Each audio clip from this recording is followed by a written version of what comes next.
Yo, all right. So today I'm gonna show you how to manipulate samples. So if you want to sample an old track or sampling an old soul track is probably the most common thing, but sampling any track really, I'm gonna just show you how to really get it set up in Ableton. So first, I'm going to pick a track from.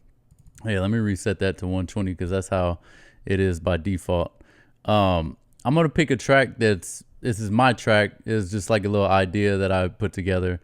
Let's see. First, what I like to do, I like to play it outside of Ableton, and then find the tempo like that. Tap the tempo like.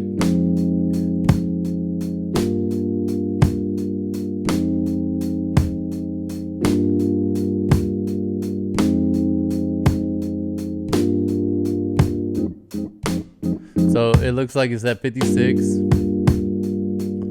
And then also what I can hear is I can hear it's in 3/4. 1 2 3 1 2 3 1 2 3 1 2 3. So that's important too.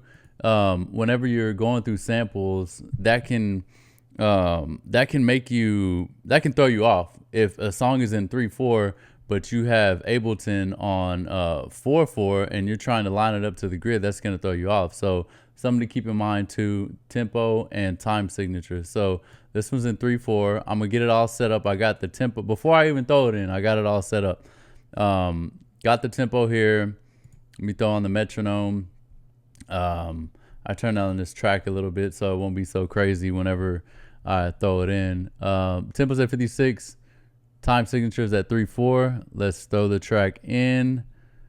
And let's go over some things that I like to go over. We're gonna come up here, we're gonna loop this, and let's see. So throw it in Ableton, right? Double click this, gonna bring up these options here.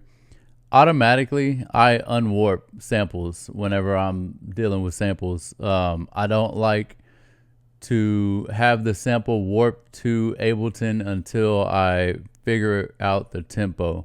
Once I figure out the tempo, let's see.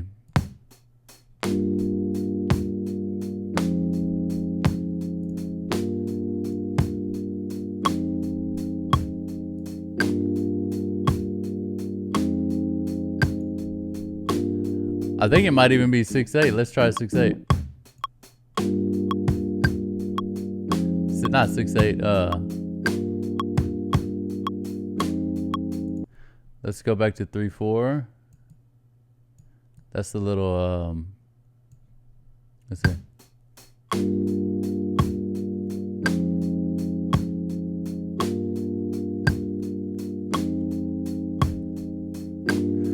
Let's try 4/4. Let's see what would have happened. Let's see. 1.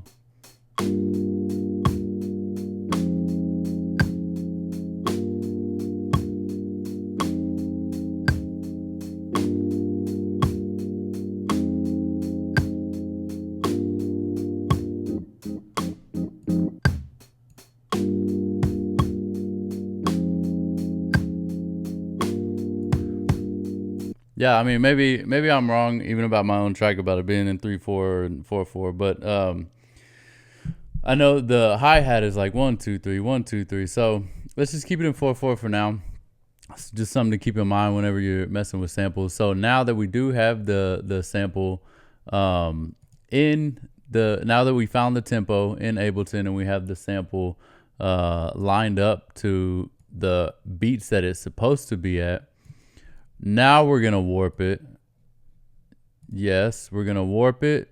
So now this audio file or this sample is now linked to and warped to Ableton's grid, so we can work however we want. Now we can time stretch it. We can slow it down. We can pitch it down. We can do whatever we want. But what I want to highlight is, I learned this from a guy on YouTube.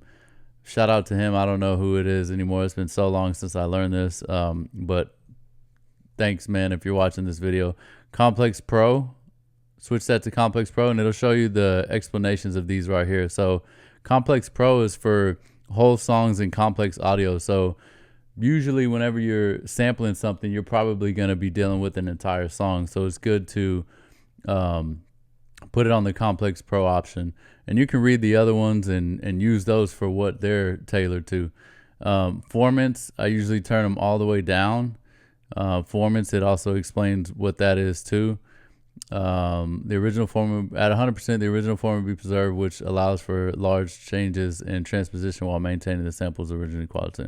So I usually turn it down, but you can mess with it, turn it up. Let's try leaving it up. And so now, since we have Complex Pro, we have it warped. Now we can do whatever we want with this sample. We can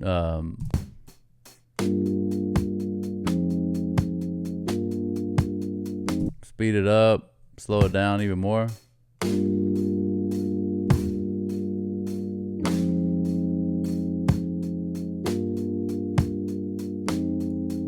Right, we can pitch it down.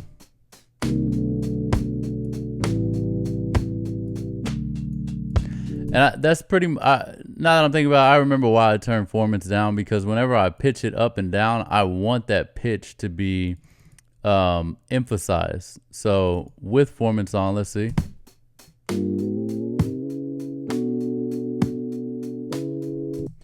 And then let's turn it off and let's see.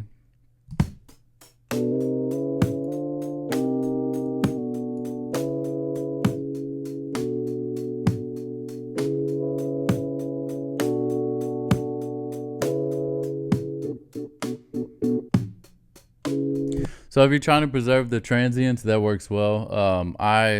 Just do it to whatever your taste is, whatever purpose you have for that specific sample. This here, let me double check my notes. Tempo, timing, tap tempo, we got that. So that's it for this video. In the next video, I'm going to show y'all instrument rack, how to throw this sample into an instrument rack. And whenever you do that, then you can line up the chop up the sample, and you can line up different little parts in the sample and route them to a piano keyboard or a beat pad. And then that's when you can really start chopping up and playing with it and stuff. So like, comment, subscribe if this was helpful for you and you're going to use it. And then comment any ideas that you want to see me cover in Ableton. Peace.